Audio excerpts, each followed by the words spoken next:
tend to play a lot of house concerts just around the country because of it just makes sense. There's not a lot of overhead, and singer-songwriters don't charge rock and roll prices. So it's just a way that a lot of singer-songwriters have made it work, that model. So I'm guessing you probably haven't done a lot of readings in houses, but perhaps some? I've shared my work at bookstores or universities, but what I love about the feel of a house concert is when people are coming, they're already in a good mood because it feels more relaxed, like a party. And when you walk into a room and you hear people laughing, you know some of the work has already been done. Yeah, good point. Married love.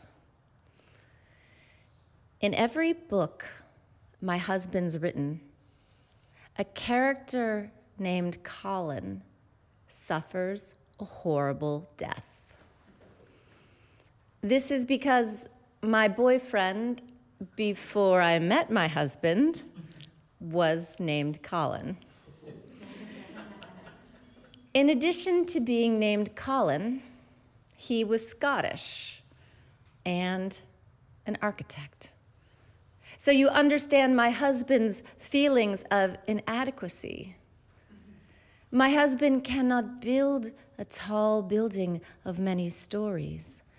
He can only build a story and then push Colin out of it.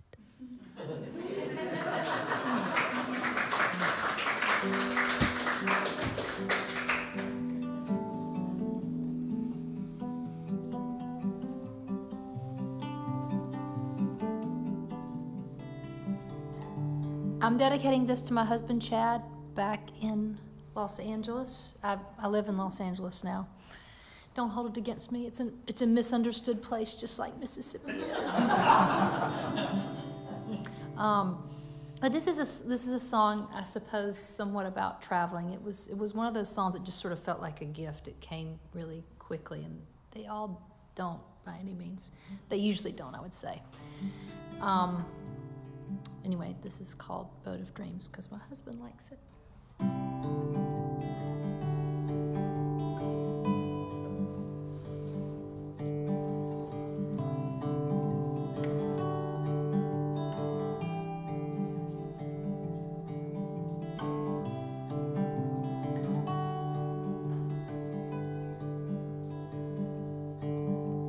Don't you think that maybe it's time? Leave the shore, sail away for a while.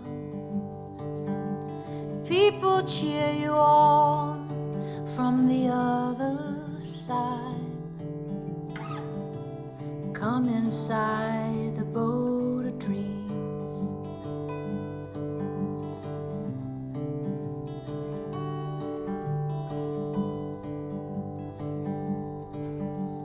Throw away the things that weigh you down.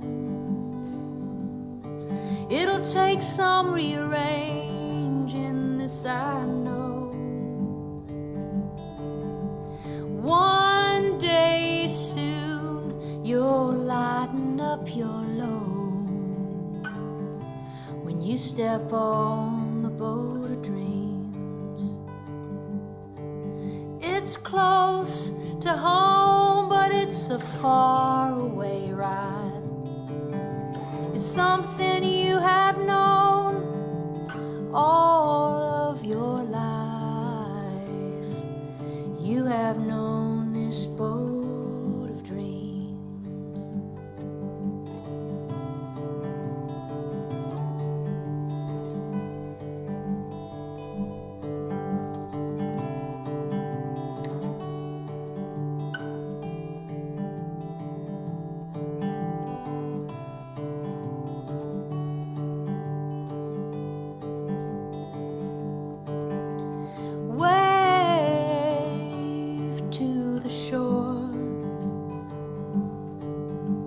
This is what has always been in store. And oh, my love, you're a vision to me. When you're on the boat of dreams. close to home, but it's a far away ride. It's something you have known all of your life. You have known this boat of dreams. You have known this boat of dreams. You have known.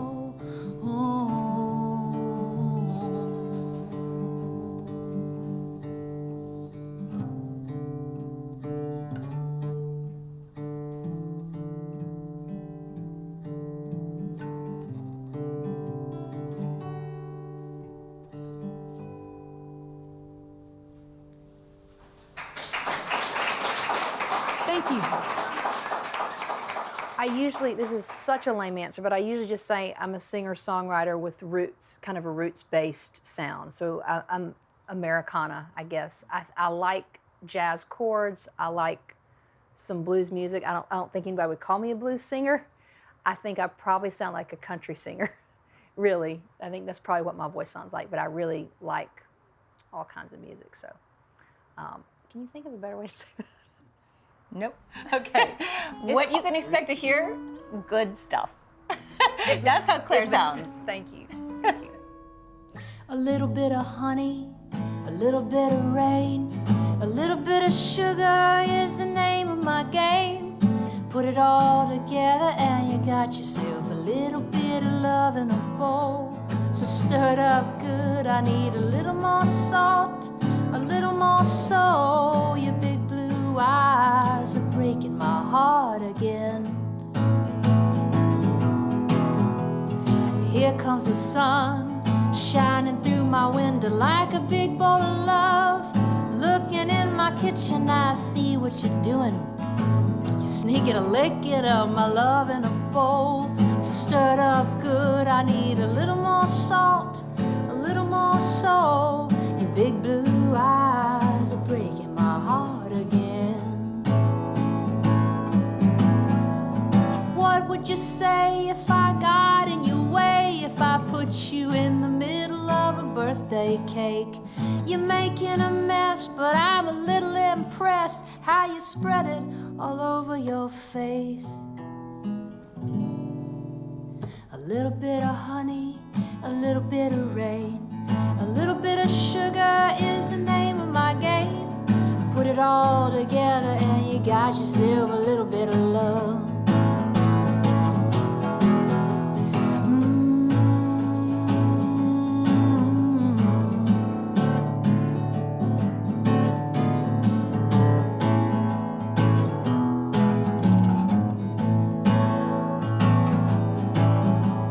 What would you say if I got in your way? If I put you in the middle of a birthday cake?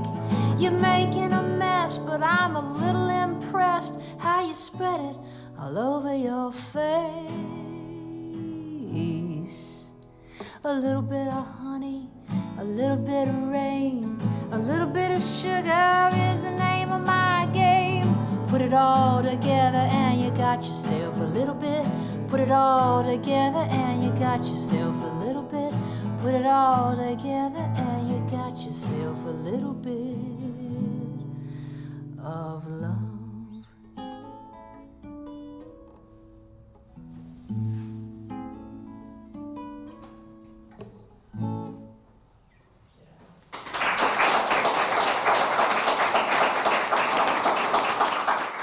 This is Married Love 2. There will come a day, let it be many years from now, when our children realize no married couple ever needed to retreat at high noon behind a locked bedroom door to discuss taxes.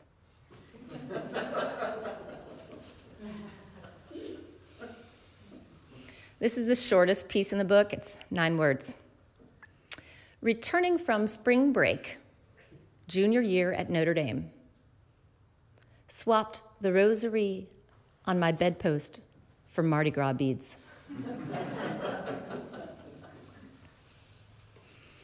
Married Love 3.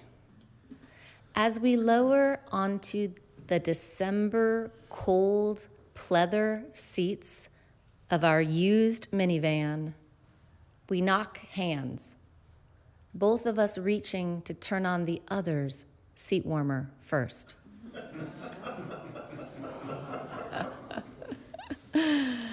This one's not sweet. This one might be mildly horrifying, but this is the last of the short ones I'll read. Married Love 4. Morning. Bought a bag of frozen peas to numb my husband's sore testicles after his vasectomy. Evening. Added thawed peas to our pasta carbonara.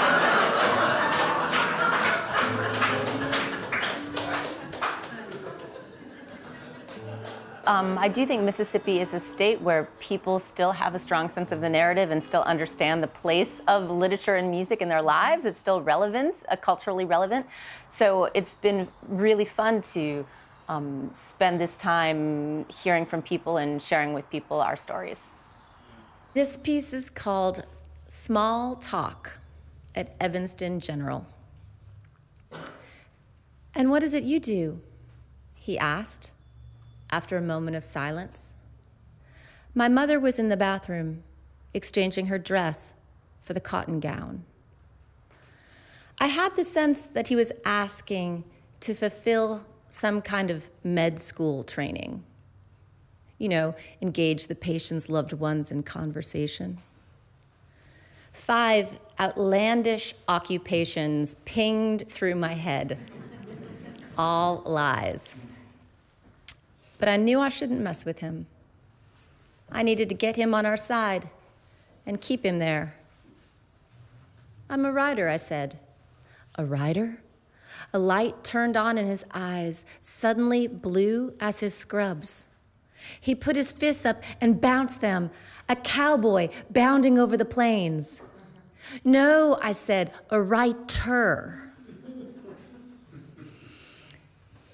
Which now seemed to require a gesture. So I held up my imaginary pen and wiggled it. Oh, he said, all business again, as my mother came out of the bathroom. Well, he said, me too.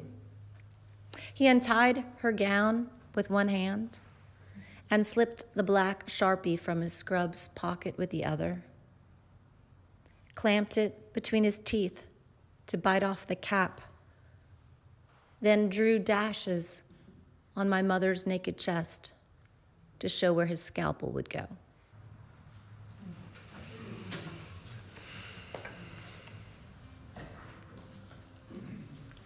I think a lot of people can identify.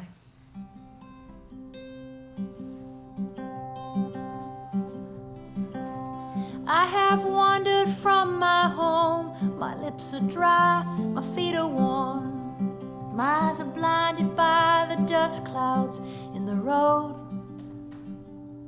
But I'm looking for a day when the rain will come and pour. My hope is in the bounty of the Lord. And I've traveled far away like a reckless running train, bound nowhere, racing in the night. But now I'm gathered in the hands that form the meadowed land. I am resting in the bounty of the Lord. Yeah, I am resting in the bounty of the Lord.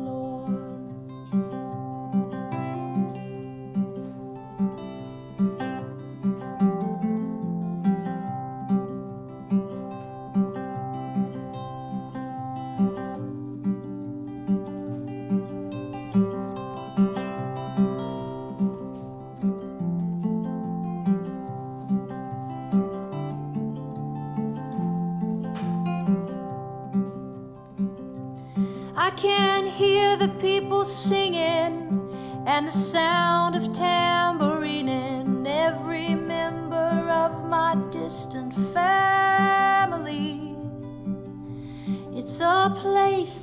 I believe in, even though I've never seen it.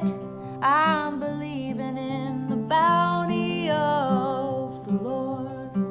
Yeah, I'm believing in the bounty of the Lord. My hope is in the bounty of the Lord.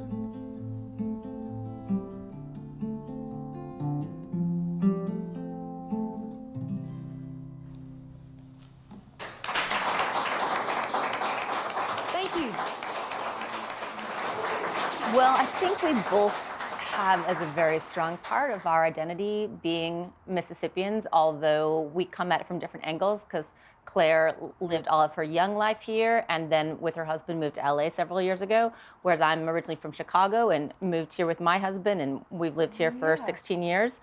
But I think we both think a lot about what it means to be a Mississippian and in a broader sense what it means to be Southern, and it influences both our work. And in fact, the song that Claire recorded based on one of my poems, Kudzu, is about being a transplant to the South, as kudzu in fact was. It grows better here than Japan, where it's from. And I think we had a dialogue there about what it means to be a Southerner and to create art. So we're going to finish with one of the pieces that we collaborated on together, and why I wrote this piece called the Kudzu Chronicles is because when I moved to Mississippi, Mississippi felt like home to me, and that was interesting. I didn't anticipate that. And it made me want to investigate the concept of home and how landscape influences psychology, and how we choose a home, and how that means, of course, rejecting our former home in a way, too. And sometimes I think the best way to think about a big idea is with a very small thing. It's like a key into a door. And for me, the small thing was kudzu. Actually, that's not a small thing. It's a giant thing. It's all over. But as a symbol, because like me, kudzu is a transplant to the South that grows better here than where it's from. People think it's native. It's not. Does anyone know where kudzu is from? Yeah, it's from Japan. Yeah, it was brought over for the World Expo in 1876, and people thought it would curb erosion, and they started farming, and they had kudzu clubs, and people planted kudzu in ditches and roadsides, and they were paid by the government to do so, and now it's covering 8 million acres, although by the time I finish this sentence, probably 9, but... So I wrote a long piece about kudzu, and I'm just going to read you one tiny little part of it because it's the last section of the poem, but I was so honored when Claire set it to music. So you'll hear the lyrics, and then you'll hear them in Claire's much more beautiful voice. When I die here, for I sense this, I'll die in Mississippi, state with the sing-songiest name I remember at 5, learning to spell. When I die here, my singular stone will stand alone among the Faulkners and the Isams and the Nelsons, those headstones which fin down hills like schools of fish. I'll be a letter of a foreign font, what the typesetter used to call a bastard.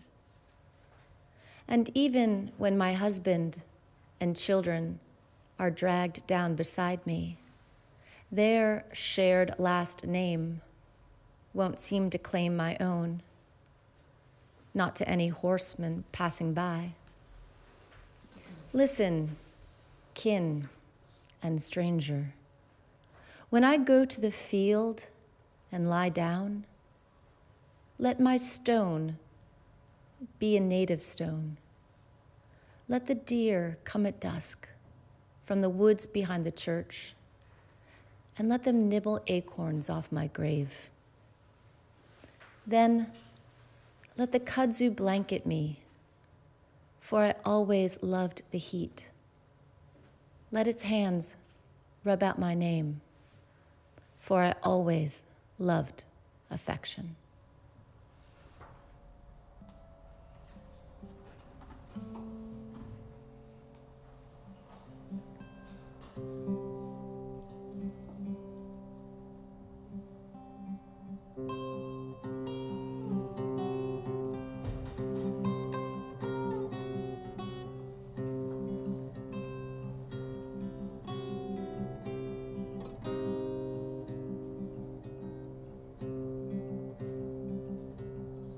Listen, kin and stranger, when I go to the field and lie down, let my stone be a native stone.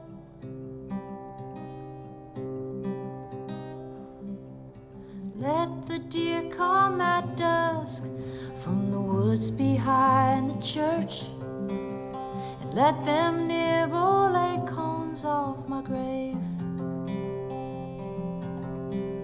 And let the kudzu blanket me, for I always love the heat. And let its hands rub out my name, for I always love. Let the deer come at dusk from the woods behind the church, and let them nibble acorns off my grave.